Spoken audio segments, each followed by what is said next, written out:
Dalam suatu pertandingan besar, ada satu momen yang bisa merubah segalanya. Ini bukan tentang akhir sebuah peluit yang berbunyi, tapi seorang pemain yang berani untuk mengambil langkah dan mengambil peran.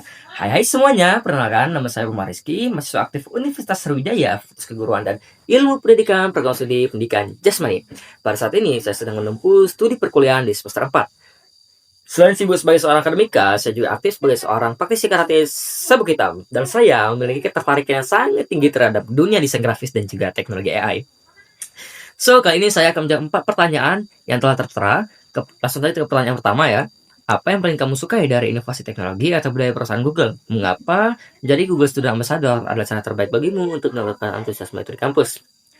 Yang paling saya sangat sukai dari budaya Google ini adalah cara berpikirnya, yaitu moonshot thinking, di mana Google bermimpi besar dalam menggunakan teknologi untuk menyelesaikan masalah nyata di kehidupan yang nyata pula. Sebagai mahasiswa olahraga, saya sering melihat Google ini mengintegrasikan teknologi ke dalam gaya dunia hidup sehat ya. Jadi Google Student Ambassador merupakan salah satu cara saya untuk menggabungkan dua dunia yang lumayan berbeda, yaitu teknologi dan juga olahraga. Saya ingin di kampus teknologi itu tidak hanya tentang anak IT, tapi juga bisa untuk mahasiswa olahraga. Mahasiswa olahraga ataupun calon guru olahraga bisa menggunakan AI untuk mengembangkan dan membuat pembelajaran di kelas nantinya lebih aktif, produktif, dan juga inovatif.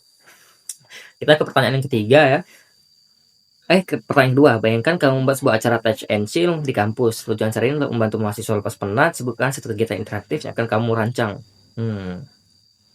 Ketika saya membuat sebuah acara touch and chill di kampus, saya ingin mengusung sebuah tema yang berjudul Google Lens Scavenger Hunt. Ini kegiatan yang lumayan unik, di mana mengajak mahasiswa tidak hanya duduk diam, tapi berkeliling kampus dan menemukan objek-objek menarik seperti tanaman, logo organisasi, ataupun gambar-gambar objek lainnya. Dan menggunakan Google Lens untuk mengidentifikasi informasi unik apa yang ada di balik objek tersebut. Ini mengajak mahasiswa tidak hanya bersinggungan langsung dengan AI Google, tapi mengajak mahasiswa untuk bergerak aktif secara fisik sehingga kebugaran mereka tetap terjaga. Kita langsung ke pertanyaan ketiga. Setiap orang pasti memiliki pengalaman di mana mereka harus berpikir out of the box untuk menyelesaikan masalah. Ceritakan contoh masalah yang pernah kamu hadapi. Oh iya, pada saat ini orang tua saya sedang menjalani usaha ketupat. Dan masalah pertamanya yaitulah promosi. Saya berpikir bagaimana promosi tanpa modal yang besar.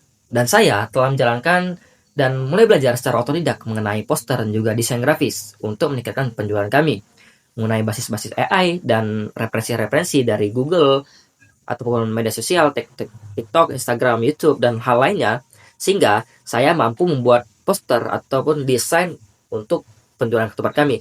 Ini merupakan salah satu cara yang out of the box. Kami menciptakan sebuah alternatif yang tidak biasa, karena biasanya kami hanya promosi ke tetangga-tetangga sekitar, tapi kali ini kami menggunakan desain grafis untuk mempromosikan produk kami. Ini membuat kami, finansial kami lebih terjaga pada tahun ini ya, 2026. Lanjut ke pertanyaan yang keempat, terakhir. Jika kamu terpilih menjadi Google Student Ambassador, momen apa, pencapaian apa yang paling buat kamu bangga dalam 3 bulan pertama? Oh ya, dalam 3 bulan pertama yang paling membuat saya bangga adalah ketika saya berhasil membuat sebuah lingkup belajar kecil lintas jurusan Universitas Sriwijaya yang mahir menggunakan alat kolaborasi AI Google. Saya ingin menghapus stigma bahwa teknologi itu sulit digunakan, dan saya ingin juga mahasiswa di dalam ataupun luar kampus bisa menggunakan AI Google ini untuk menyelesaikan masalah-masalah sosial dan isu-isu sosial yang hangat pada saat ini ya. Dan ini sama seperti yang saya lakukan ketika saya pengabdian pada tahun 2025 kemarin, pengabdian Menara Desa KMFP, menggunakan AI Google untuk menyelesaikan masalah-masalah dan meminta saran dari AI Google, sehingga masalah tersebut bisa terpecahkan. Dan yang terakhir, saya ingin juga teknologi ini bisa menjadi jembatan mahasiswa untuk memaksimalkan potensi yang ada dalam diri mahasiswa masing-masing. Terima kasih.